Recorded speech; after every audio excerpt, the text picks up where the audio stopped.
Hello guys, welcome back to the channel. We are doing LeetCode 33550 array transformation 1.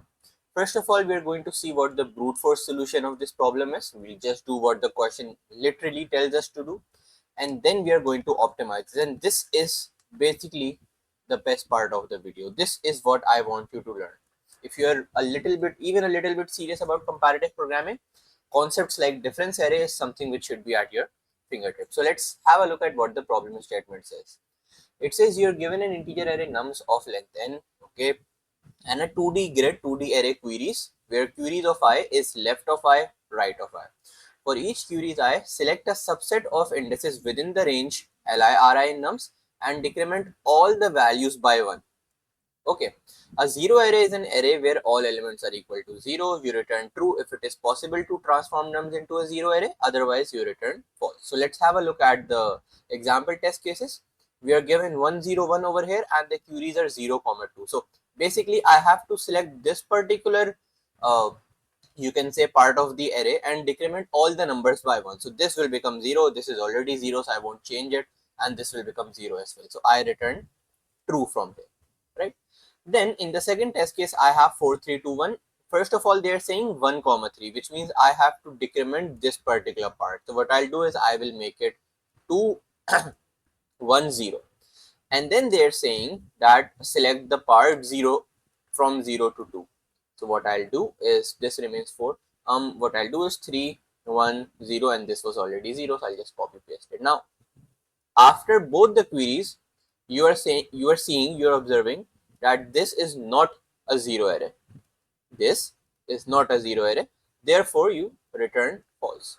So obviously the brute force approach is going to be very simple, isn't it? So for each of the queries, this is your starting point and this is your ending point. So you iterate from the starting point to the ending point using a for loop, and you decrement each number by 1, isn't it? But let's have a look at the constraints.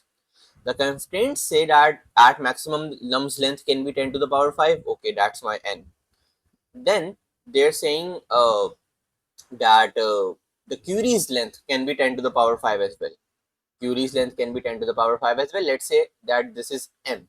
So m can be 10 to the power 5 as well. Let's assume that you have an array which is of size 10 to the power 5, and each number inside of that array is also 10 to the power 5. So you have 10 to the power 5, 10 to the power 5, 10 to the power 5, written how many times? Written 10 to the power 5 times. Okay, this is your array. And then you have queries, and inside of each query, so you have a 2D grid, okay, something like this. You have a 2D grid, and each query is 0 to n, which is basically from the 0th index to the last index. So what I'm really trying to tell you is, since you will have 10 to the power 5 times queries and each query is from the start to the end, your solution is going to become O of n square. And since it's O of n square and our nums.length is 10 to the power 5, 10 to the power 10 is way beyond our acceptable limit, which is 10 to the power 8. So I'm not saying that you shouldn't try the brute force. We are going to try the brute force first as well. But then we know for a fact, beforehand, we know for a fact that it's not going to be accepted. Okay, so without any further ado, let's first of all see how the brute force approach works. Okay, I have nums, and what I will do is for each query that I have inside of queries, what do I know? I know the start. Start is basically query of 0, and I know the end, right? End is what? End is query of 1. Query of 1. Perfect. Now, what do I need to do? I again need to have a for loop over here. I will start from start. I will go equal to the end and increment I at each point. Perfect. I need to do is I will just say nums of I decremented, and I'll just sort of make sure that it doesn't go below 0. So I will say something like nums of I is equals to max of nums of I minus minus, something like this. So if it becomes less than 0, don't further decrement it. Okay, I'll just put the minus minus over here, right? And that's it. And in the end, I just need to return if all the numbers are 0. So for int I in nums, if I is not equals to 0, if even a single number is not equals to 0, I return false from here, and otherwise I return true. So let's see if it passes the example test cases which we are given. It will, but then when we submit it, it's 101% going to be a time limit exceeded error, and we know the reason why. So let's see. Yes, just like we said, only 664 of 668 test cases are being passed, and we are getting a time limit exceeded error. So now let's actually think about where is the redundancy. What have I always told you? Whenever we start with the brute force approach, we think about what part is redundant, and then we think about how we can eliminate that redundancy, isn't it? So the redundancy over here is, for example, just think about this. If I have an array, let's say 5 5 5 5 5, all right, this is an array which I'm given, and the queries are such that they 0 1 2 3 4, you have 0 comma 4, and you have it written like multiple times. Okay, let's say 3 times, or maybe let's say you have this written 5 times. So without even thinking, you can tell me that this is going to turn itself into a 0 error. But then how we are doing it is something like this. In the brute force approach, we first process this, so we decrement all of them to 4, right? This is an O of n operation, and then for we do the same thing for this index, we do the same thing for this index, so on and so forth. And that's why it's becoming O of n square. Can't I do something like this? Cumulatively can't I cumulatively apply all the changes? Apply all the changes at once. So what I do is, this is basically known as a lazy approach in the world of computer science, right? So what I do is, I do not apply what I need to do, the changes which I need to do, the decrementation that I need to do. I do not do that directly. I accumulate it in some sort of variable or some sort of array, and then at the end I apply it all at once for the sake of optimization. So what I'm going to do is, over here I'm going to take an array which is known as the difference array. Okay, how does that work? Let me tell you. So it's going to be of n plus 1 size. You will find out why I have taken n plus 1 and why not O of n in just a little while. So you know what they're saying? They're saying that you need to select this particular subarray and decrement it by 1. What I will do is, I will change this to -1, and I will change this to 1. Okay, okay, perfect. Similarly, I will change this to -2, and I will change this to 2. So whatever the starting point is, I decrement it by 1. Whatever the ending point is, I decrement I increment end plus 1 by 1. Okay, so that is why basically I have taken this 5. Similarly for here, and for here. So ultimately this is going to become -5, and this is going to become 5. Then basically what's going to happen is, the the question is, why am I doing things like this, right? So if I sort of remove all of this, I make just some space over here, then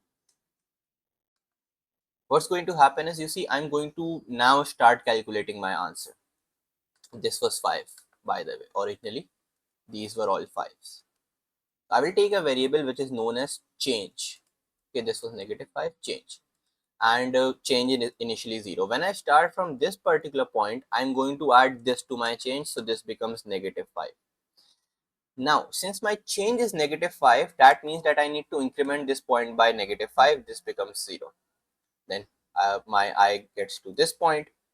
-5 plus 0 is still -5. I change this to 0 as well. Still -5, I change this to 0 as well. If still -5, I change this to 0 as well. Still -5, I change this to 0 as well. So you see, I basically accumulated all of the change inside of an array, and rather than applying O of n operation n times, I just did it once. So Let's apply the same technique over the example test cases that we have. All right, so these are the example test cases of ours. Uh, the query which I was given in the first test case was 0 comma 2, right? 0 comma 2. So what I will do is I will create a difference array. I will create a difference array which is initially all of them are 0, right? All of them are 0. So I will decrement this by 1. This becomes negative 1, and 2 plus 1 I will increment it by 1. So then, since this was the only query, now I will take a change variable which is initially 0, and since I'm at this index, I will add this to change. So change becomes negative 1, which means that I need to decrement this by 1. This becomes 0, and then I come at this point. This is already 0, so I just do not change it at all. And I come at this point, the change is still negative 1, because change is being added 0. So change is negative 1. I change this to 0 as well. My ultimate array is a 0 array. Then let's do the same thing for over here as well. You have this as your nums. Let's take a difference array. Difference is initially 0 throughout. Okay, and the queries that you have for the second test case are 1 comma 3. So 1 comma 3 means that I'm going to change this to negative 1, 1 comma 3, and this to positive 1. Okay, so I'm going to take this into my bag when I'm at this point, and I'm going to sort of throw it away from my bag when I reach 4, index 4.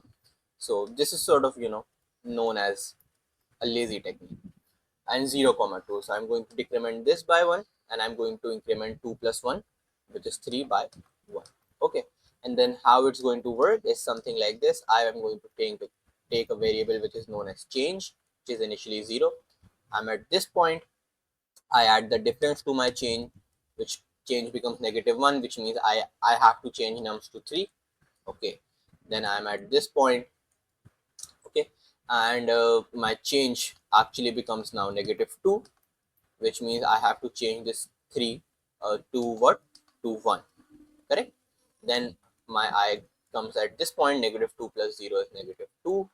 This becomes 0. And then I come at this point, my change was negative 2, right? Negative 2 plus 1 is negative 1. Negative 1 plus 1, so this is my change. When I apply it to this, becomes 0. But then as you are seeing, this is not a 0 array. And I actually, if you think about it, since I had this 3, I did not need to go any further even. I could have just returned false from this point as well. See? So essentially, to summarize all of the things, what we have done is, rather than doing the O of n operations n times, we are doing it just a single time. Okay, so that is the change which we have in the difference array technique. So let's go and let's code it out. Okay, so the only change which I need to do over here is I need to take a difference array, uh, a difference array which I am calling over here diff, and it's going to be of size n plus 1, right? Perfect. Then rather than doing this O of n operation, rather than iterating from the start to end, I'm going to do is I'm going to say difference of start should decrement by 1. Okay, and difference of end plus 1 should increment. So I'm taking n plus 1 just because if your end is n, so you could n plus 1 would be available for you if you have the end as literally the last index. So you don't have the runtime error. Perfect. Then once you are done with the difference array, you take a variable which is known as change, which is initially 0, just like we did over here. Okay, let me shift it a bit. Okay, and then what you do is you iterate over the nums array for int I equals 0, I is less than n, I plus plus.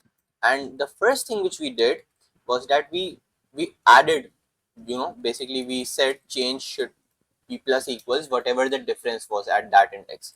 So difference of I. Okay, and then then we apply that change, we say that nums of I plus equals change. So change is negative. For example, originally originally I had a 4 over here, and then I did 4 minus 1, it became 3. Now 3 suggests that I won't be able to make a 0 array, right? I'm going to see if nums of I is greater than 0. I just return false from here. Return false. Otherwise, if this never gets happened, we return true at the end. So let's see if it passes all the test cases. It very clearly does. And basically our learning from this question was seeing how optimization could really decrease the runtime for us. And the time complexity of this code is very clearly, just like I said, it's simply O of n. And are we taking any extra space? We are taking, yes, we are taking the difference array as O of n extra space as well. So the time and space complexity, both of them are O of n. I hope you found the video helpful, and I will see you in the next one.